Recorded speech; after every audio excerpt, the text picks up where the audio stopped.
Matthew's Dream by Leo Leone. Matthew's Dream.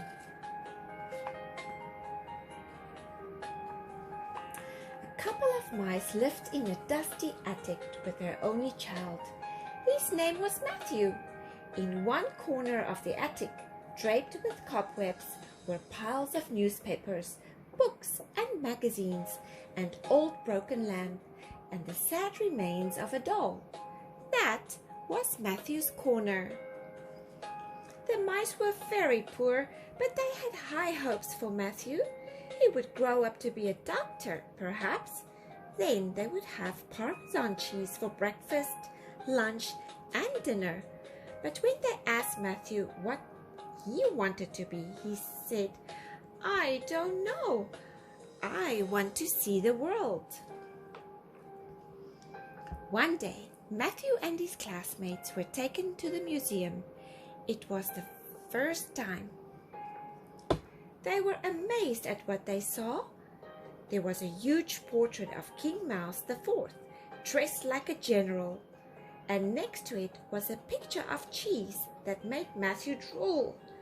There were winged mice that floated through the air, and mice with horns and bushy tails, and mountains and rushing streams, and branches bowing in the wind. The world is all here, thought Matthew. Entranced, Matthew wandered from room to room, gazing at the paintings. There were some that he didn't understand at first.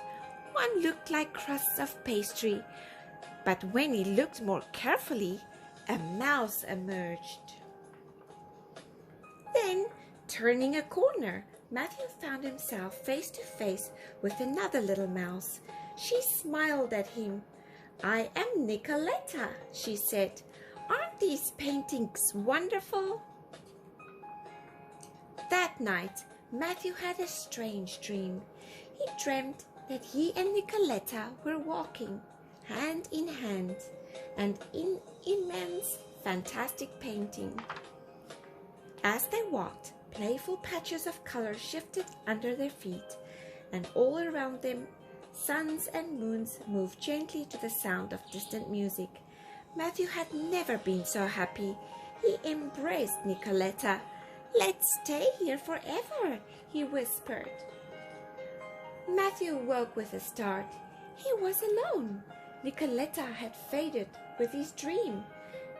The grey dreariness of his attic corner appeared to him in all its bleak misery. Tears came to his eyes. But then, as if by magic, what Matthew saw began to change. The shapes hugged each other, and the pale colors of the messy junk heap brightened. Even the crumpled newspapers now looked soft and smooth, and from afar, Matthew thought he heard the notes of a familiar music. He ran to his parents' corner. "I know," he said. "Now I know.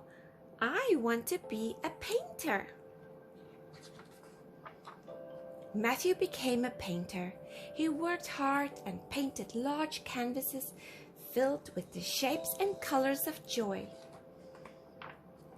Then he married Nicoletta. In time he became famous, and mice from all over the world came to see and buy his paintings. His largest painting now hangs in the museum. When asked about the title, Matthew smiles. "The title?" he says, as if he had never thought about it before. "My Dream." The book is finished.